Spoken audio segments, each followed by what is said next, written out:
Nah, Semangat. ketemu Mas Roy Mande lagi. Saya seneng kalau ketemu dia, ini selalu punya banyak inspirasi baru. Mas Roy, Ya. kita sekarang di BC Coffee lagi. Wah, saya itu selalu rindu untuk selalu minum kopi di sini karena BC-nya ini kopinya spesial semua. Bukan BC Bea Cukai ya. Bukan BC Bea Cukai ya. BC Coffee, Bowl Coffee. Ya, kita berada di Bowl Coffee di kawasan Tebet, Jakarta Selatan ya hari ini ya. Seperti biasa, saya sama Mas Roy selalu mengkulik-kulik, mendengar dari Mas Roy tentang inspirasi, situasi, kondisi ekonomi saat ini. Mas Betul, Roy, betul. barusan Trump melahirkan, mengeluarkan apa yang disebut dengan Trump Tariff War. Gimana kira-kira sikap kita mensiasati itu? Karena sekarang pertambahan dari bea masuk impor ekspor ke Amerika katanya dari 32% tambah jadi 47%. Ya, betul. Loh, itu Betul. gimana nanti biaya ekspor kita ke sana, barang-barang Indonesia akan jadi lebih mahal Ya, dikirim ke nggak bersaing. Amerika kan? Betul. Itu katanya banyak sekali kita punya produk otomotif, Ya, elektronik, Ya. tekstil, garment. alas kaki. Tambah 47% itu angka yang sangat besar. Itu kira-kira gimana menurut Mas Roy? Ya, ada dua hal yang bisa saya Siap. sharingkan. Pesan minuman, Ah, boleh. saya Minum punya Mas. menu baru. Biasa dari kopi espresso, Espresso. Nah, saya suka yang baru-baru itu. nggak terlalu banyak light lah. Saya punya, jadi pakai fresh milk. Jadi saya namanya coconut latte. Coconut latte. Boleh? Itu saya suka.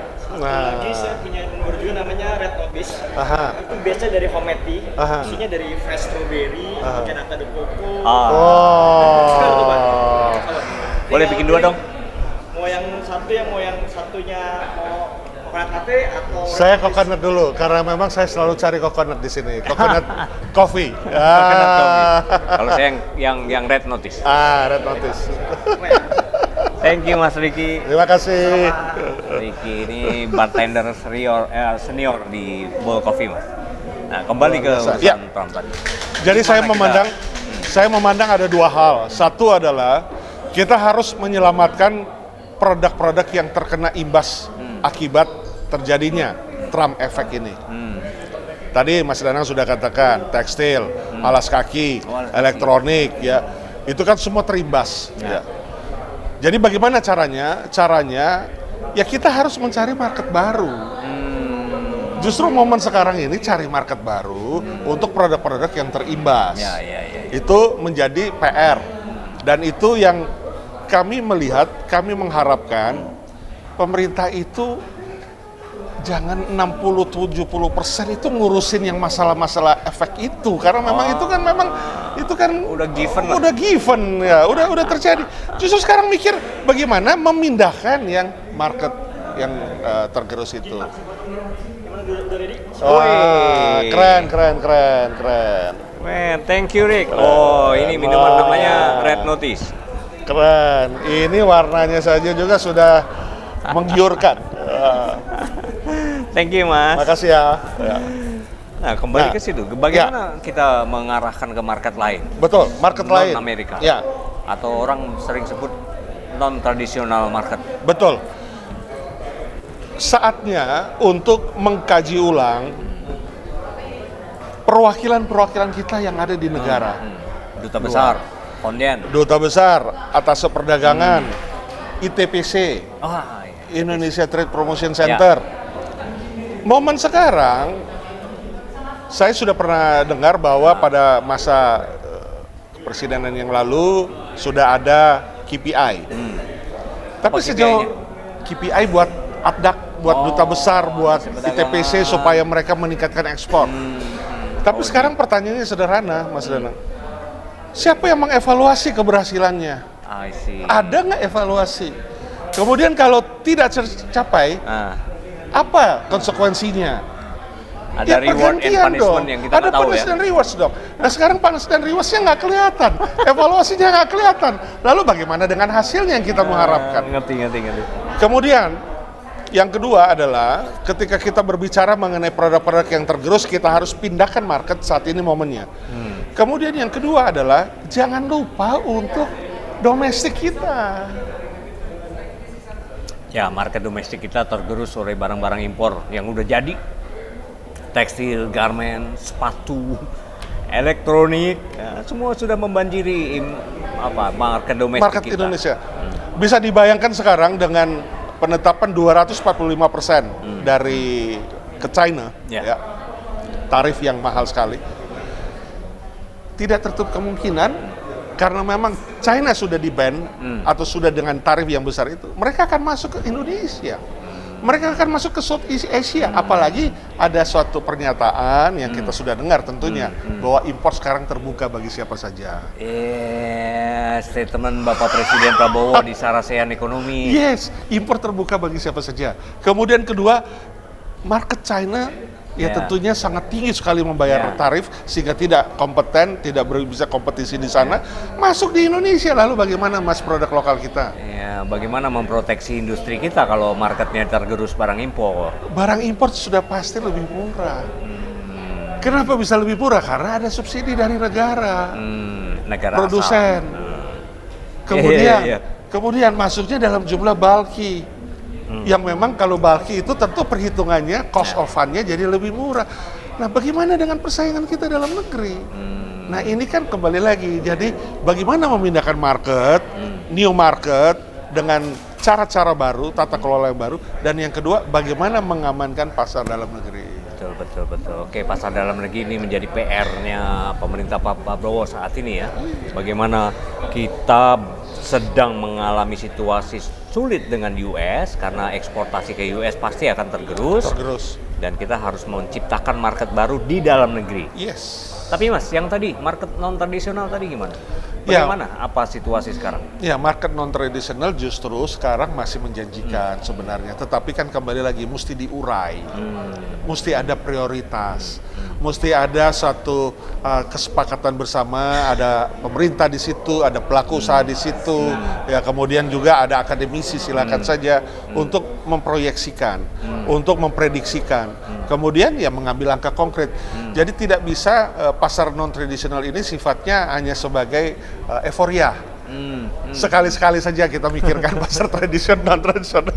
Atau katakanlah kita sekali-sekali memikirkan kalau lagi hangat-hangatnya kita memikirkan oke, new market. Tapi begitu sudah selang waktu karena memang belum langsung berhasil misalnya ya sudah lupa. Contoh sederhana saja, IUSEPA. Ya, sampai sekarang nggak berhasil. IUSEPA. Sampai di mana prosesnya juga kita nggak tahu. Kita nggak tahu. Dan bagaimana kita mau merancang suatu produk ya supaya memang bisa masuk pada saat IUSEPA-nya sudah pasti atau sudah dapat gambarannya. Kan kita mesti merancang produknya dari sekarang. Kalau nggak ketinggalan lagi kita. Ya, negara lain sudah punya IUSEPA ya, Vietnam, Eropa, SEPA. Ya, sudah kita belum. Padahal negara kita jauh lebih besar dengan potensi productivity ya baik itu lokal ya baik itu kelas menengah itu kita punya. Padahal kita Indonesia ini dikenal begitu banyak menyelenggarakan rapat-rapat, seminar-seminar, FGD banyak sekali. Tapi tampaknya hasil dari itu sekarang tidak sebanyak rapat-rapat yang di jalan. Sekarang kan bisa dari mobile meetingnya, ya bisa dari berbagai aplikasi. Kurangilah yang namanya omon-omon, bincang-bincang, tapi langsung survei ke negara itu, langsung survei ke tempat di mana akan jadi tujuan baru. Ini kritik yang menarik, Mas. Terlalu banyak rapat, tapi hasilnya minim. Pengamat luar negeri sindir budaya kerja Indonesia. Ya Mas, kan memang kita budayanya silaturahmi. Tapi terlalu banyak silaturahminya. Terlalu banyak silaturahminya, tapi hasilnya kan mestinya hasilnya lebih banyak dari silaturahmi. Ini kita silaturahminya. Kita seringkali terbalik-terbalik, Mas. Ada yang menyatakan bahwa uang itu seringkali nggak jadi masalah. Tapi kalau masalah selalu jadi uang. Kan terbalik jadinya. Masalah selalu jadi uang. Itu persis seperti jadi terbalik. terbalik. Yang kayak tadi juga ya, banyak omong-omongnya ya. Kalau rapat kan ada perdimnya, Mas. Oh iya. Ada biaya perjalanan. Ada PD-nya, perjalanan dinas. Ada honor rapat. Ya. Kalau kegiatan eksekusi kan nggak ada.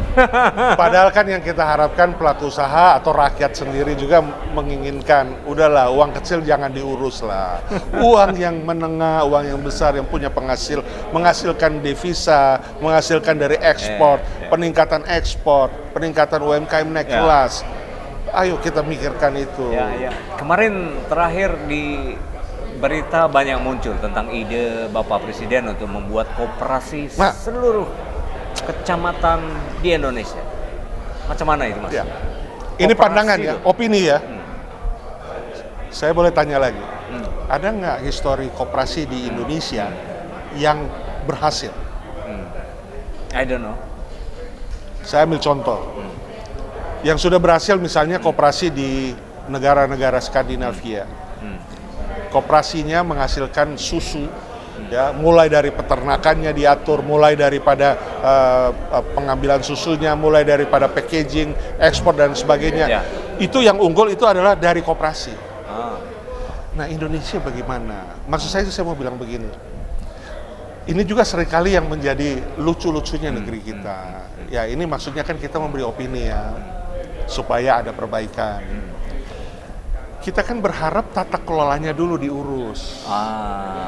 Bagaimana supaya tata kelolanya jelas? Bagaimana siapa yang bertanggung jawab untuk KPI? Kemudian bagaimana tujuan daripada koperasi itu sendiri, produknya apa saja? Jangan dibuat koperasinya dulu.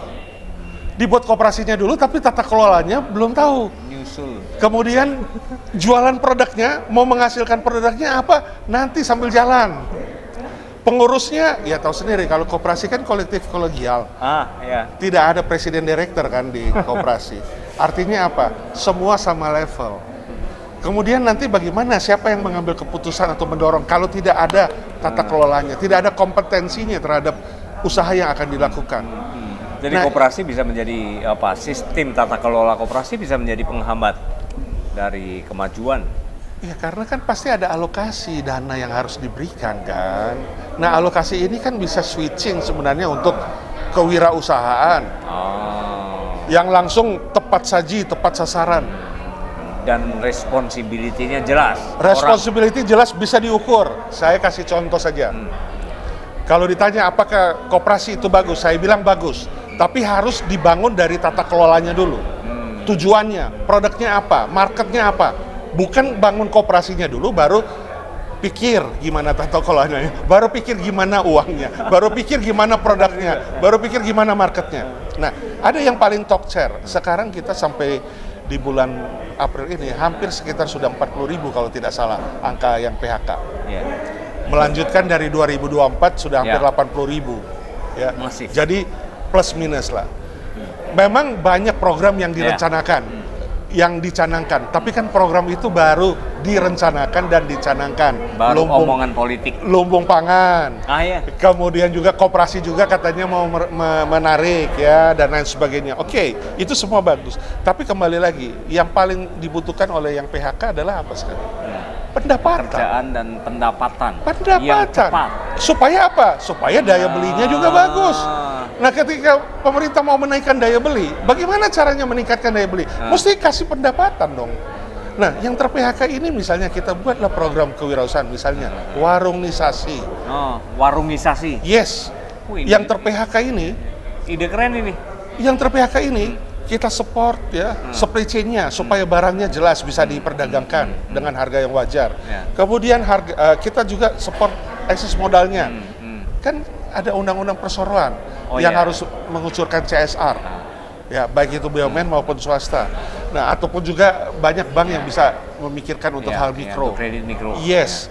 Nah ini kan kalau mereka bisa bangun saja di depan halaman rumahnya, ya kemudian membuka warung itu yang memang dibina, yang juga disupport, kan itu langsung menghasilkan, Mas. Nggak pakai tunggu lagi 6 bulan atau 1 tahun, langsung menghasilkan yang notabene punya kemampuan belanja. Iya ya. Kenapa nggak kepikir soal itu? Jadi kita bisa menumbuhkan industri mikro, Manufaktur, mikro. jadi punya outlet, konsumsi domestik bisa makin tinggi karena para pekerja yang kebetulan Nganggur. kemarin menganggur ter-PHK bisa Ada langsung hasil berwira daya swasta di sisi perdagangan meskipun skala kecil. Iya, skala kecil, tapi itu kan sudah bergerak, sudah ada pendapatan. Mas, warung itu sekarang nggak pernah diperhatikan. Warung itu tuh beli mahal, jual mahal.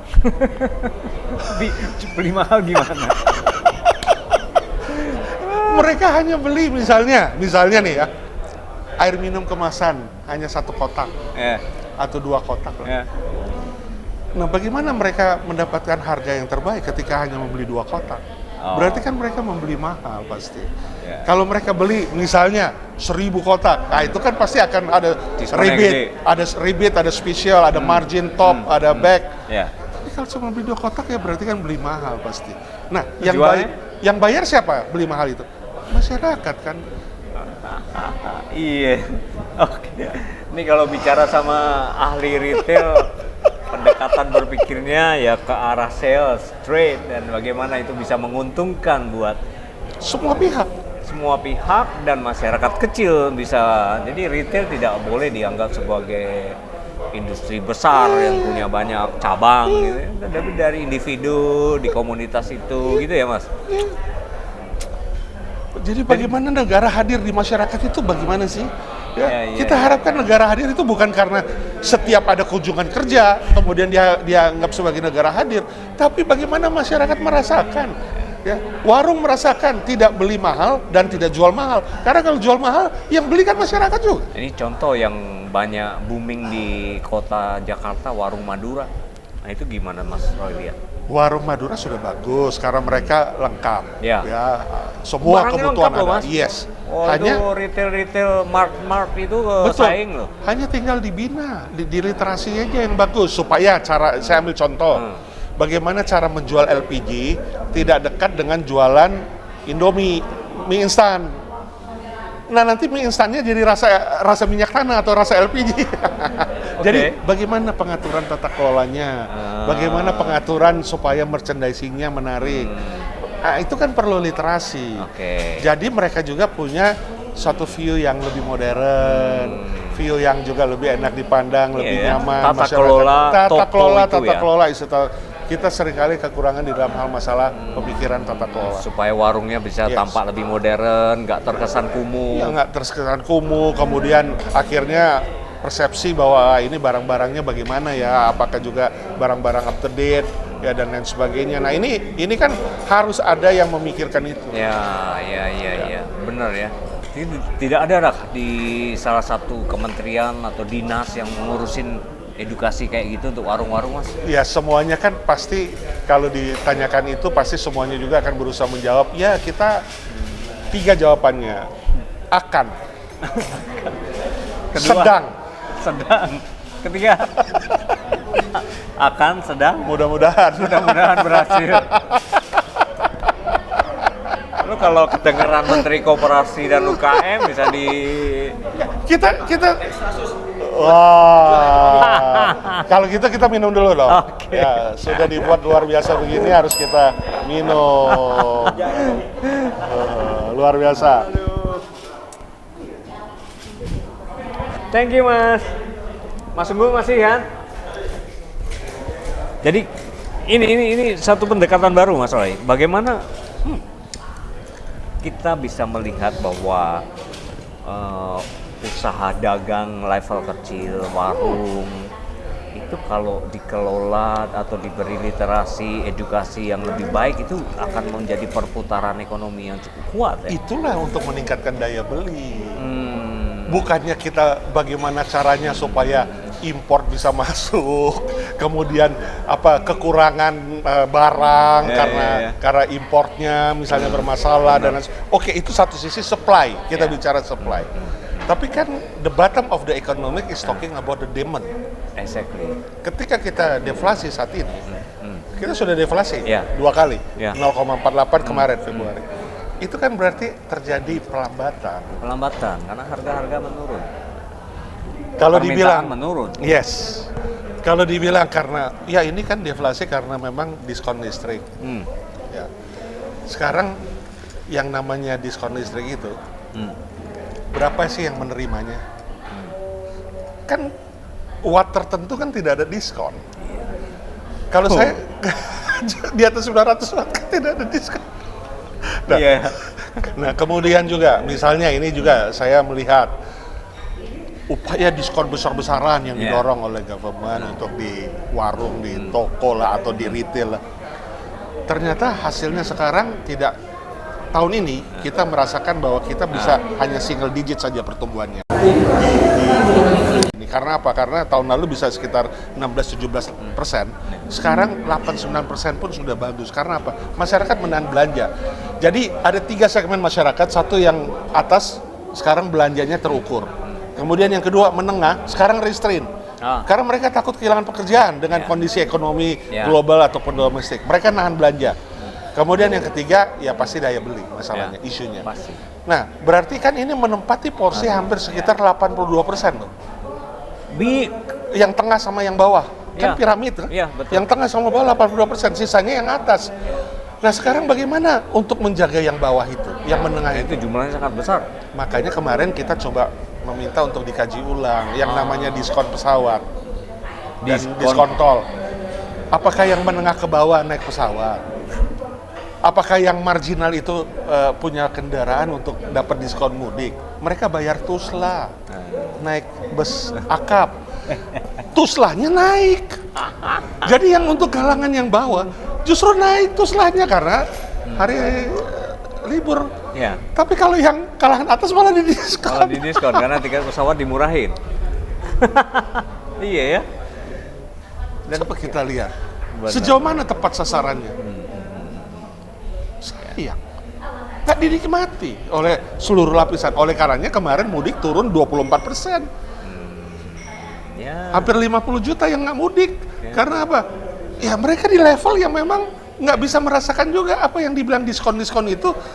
Dan lebih bagus mereka menahan belanja, restrain. Dan daya beli yang mereka sudah berkurang. Sudah berkurang. Dengan fluktuasi harga, ya cabai sebelum Lebaran sempat hampir 90.000 dari harga cuma 40.000. Ya orang puasa makan cabai kan.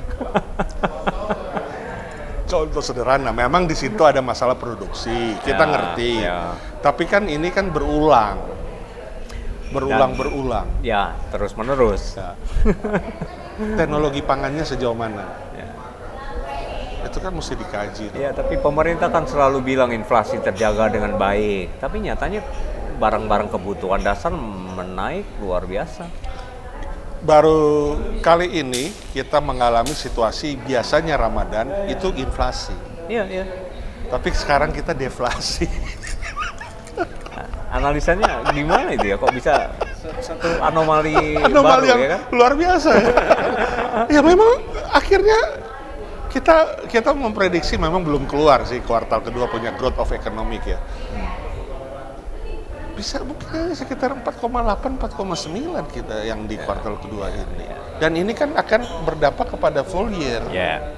Pada saat yang sama, kuartal yang sama dengan bulan suci Ramadan dan Lebaran, itu 5,17 tahun lalu.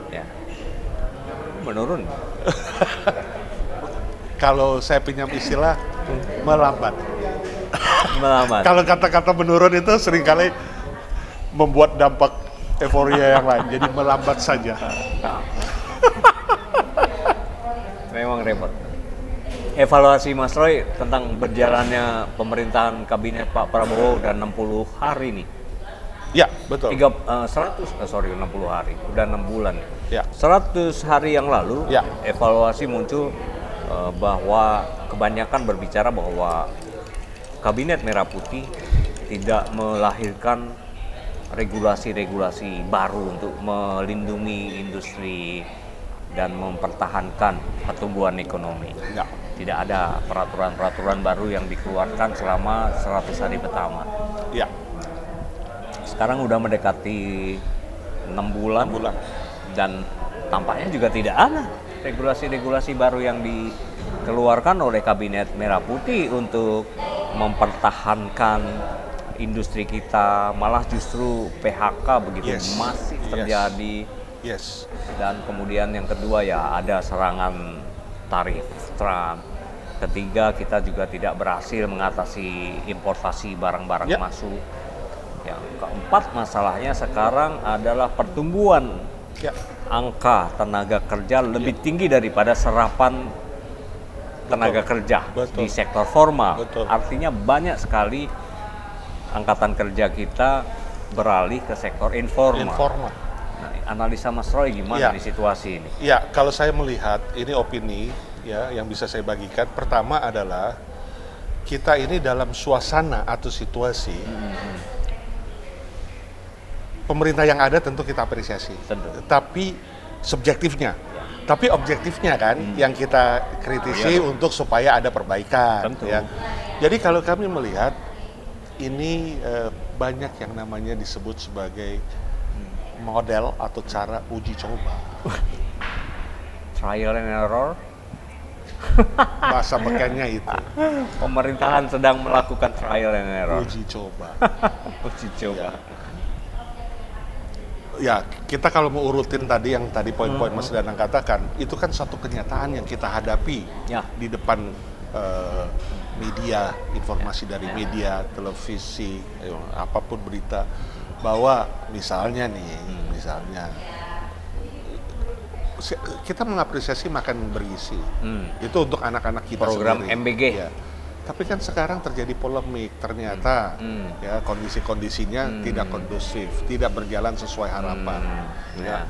Karena apa? Ya karena ya saya nggak mengulang lagi lah apa yang disebutkan sekarang ini ya. Pembayaran nggak selesai, nggak beres. Kemudian dibilang juga karena dari si dapur nggak beres juga memberikan dokumentasi dan sebagainya. Kembali lagi tata kelola kan berarti Ya kan. betul. Dan tidak ada mekanisme kontrol ketika ada kejadian di suatu daerah anak-anak keracunan atau makanannya Yes, basi. keracunan, basi, nggak sesuai harapan dan lain sebagainya. Nah kemudian juga tadi sudah disebut Koperasi Merah Putih, bangun dulu tata kelolanya. Koperasi, Mau ya. kemana barangnya, produksinya apa, ya marketnya apa. Kalau mau dengan kementerian terkait desa dan sebagainya, gimana bentuk sinerginya. Tapi kan belum ke situ. Belum ya, Kemudian tapi jargonnya barusan tadi pagi Pak Prabowo meresmikan launching Koperasi ya. Merah Putih di Iya, Banjarmasin. betul. Jadi artinya apa? Ya itu tadi uji coba. Pemerintahan trial and error. Dan dalam opini kami kita nggak berharap sehingga kita punya growth of economic yang dikatakan baik-baik saja, yang seringkali fakta komunikasi itu tidak terbuka secara transparan. Itu sebenarnya illusion growth of economic. Ilusi. Yes. Pertumbuhan ekonomi yang Yang nggak ilusi. real, nggak sebenarnya. Karena apa? Karena masih banyak PHK, masih banyak juga apa yang tidak tepat sasaran, masih banyak juga yang tadi saya pakai Rentan istilah miskin. trial error. Trial and error. Nggak Jadi, mudah, tidak tetapi mudah ya? bukan berarti sulit. Tidak mudah bukan berarti sulit. Jadi apa nih harapan ke depan nih? Ya tentunya kita berharap, kan biasanya kalau kita memiliki apapun, kita mau mencoba, menguji dan mencoba trial and error, pasti ada masa batasnya. Ya, kita menguji coba sesuatu, barang, ataupun apapun lah sebutlah. Nggak mungkin kita akan pakai selamanya trial and error. Karena itu akan menjadi bagian kepemilikan kita. Misalnya, ini saya ambil contoh aja. Ya trial errornya jangan terlalu lama dong. Atau jangan sering-sering trial error. Sehingga growth of economic itu is a real, not the illusion. Dan kita masyarakat, saya juga masyarakat kan Mas Danang ya, pelaku usaha tapi masyarakat. Kita mengharapkan justru lebih menghargai ketika fakta, keadaan yang sebenarnya itu yang diungkapkan. Sehingga mari apa yang masyarakat bisa lakukan, pelaku usaha bisa lakukan apa? Bertimbang semuanya baik atau semuanya kelihatannya situasi normal-normal saja, tetapi pada kenyataannya setiap kita bisa menilai apa yang terjadi sesungguhnya saat ini. Iya ya. Jadi kayaknya pemerintah cukup banyak mengungkapkan data-data ekonomi yang kosmetik. Yes. Kosmetik political communication. Yang dibilang menurun kemudian dipakai istilah melambat. Yang dibilang tidak tepat sasaran tetapi kurang sasaran. Jadi banyak hal-hal yang sifatnya, makanya tadi saya pakai statement, jangan sampai kita illusion of the growth of economy. Luar biasa. Oke teman-teman, emang Kang Roy ini emang punya banyak cermatan terkait dengan industri, terkait dengan masalah-masalah sosial ekonomi kita.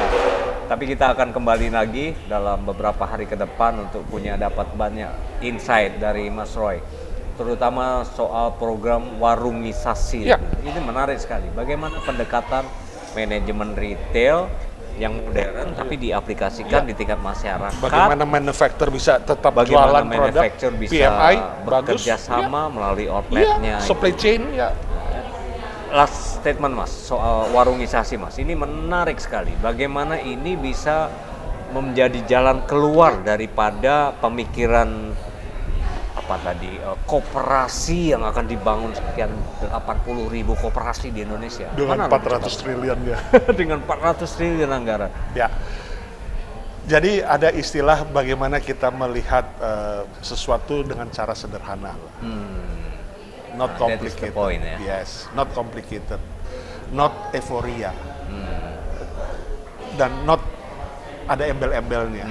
Embel-embelnya apa? Kepentingan. Atau apapun lah sebutannya. Ya. Sorry, bukannya ada di Kopin? Tapi Dewan kan- Koperasi Indonesia? Tapi kan tidak di operasional. Beliau kan di regulated-nya. Tingkat policy. Ya? Yes, tingkat policy-nya. Nah, jadi buatlah hal-hal yang simple yang memang rakyat butuhkan, masyarakat butuhkan. Ya. Yang kaum PHK butuhkan, yang middle class turun butuhkan. Yang juga negara butuhkan karena kita konsumsi rumah tangga masih 52%. Exactly. Ya, bertimbang habis waktu urusin tarif yang memang juga kita nggak bisa kontrol karena memang itu satu sisi yang kita harus bangun diplomasi, ada banyak perubahan dan sebagainya.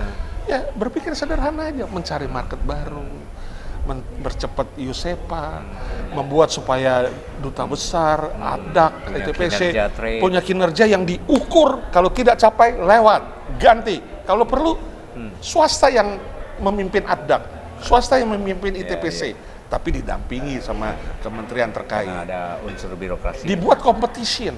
Siapa yang punya hasil, siapa yang bisa mendorong ekspor. Karena ekspor kita juga kan peningkatan kan berarti kan rakyat juga yang kerja buat produk-produk ini kan juga mendapatkan hasil. PDB tumbuh. Jadi berpikirlah yang sederhana di dalam keruwetan, dalam situational yang saat ini. Ya. Berpikirlah sederhana. Sederhana tetapi Melihat juga situasi secara faktual. faktual, yang real, yang relevan, adaptif. Ya. Sesuatu yang bicara tata kelola kan sesuatu yang sederhana sebenarnya. Kenapa nggak buat tata kelola dulu sih? Kenapa nggak buat sesuatu yang sifatnya tujuan marketnya kemana, produknya apa? Nah itulah, bangunlah yang sederhana, yang berpikir sederhana, cepat, bisa langsung dirasakan, dan itu bisa mengena ke seluruh stakeholder. Ya, daripada memikirkan complicated dengan anggaran yang luar Mau mendapatkan biasa. anggarannya itu dari mana? Duitnya skondi, hutang kita akan bertambah Yes. lebih banyak, dan kita masyarakat biasa tidak tahu untuk apa hutang-hutang itu. Mas Roy, selalu Semangat. memberikan insight yang keren. Kita akan ketemu lagi dalam pembahasan yang berikutnya. Terima kasih teman-teman.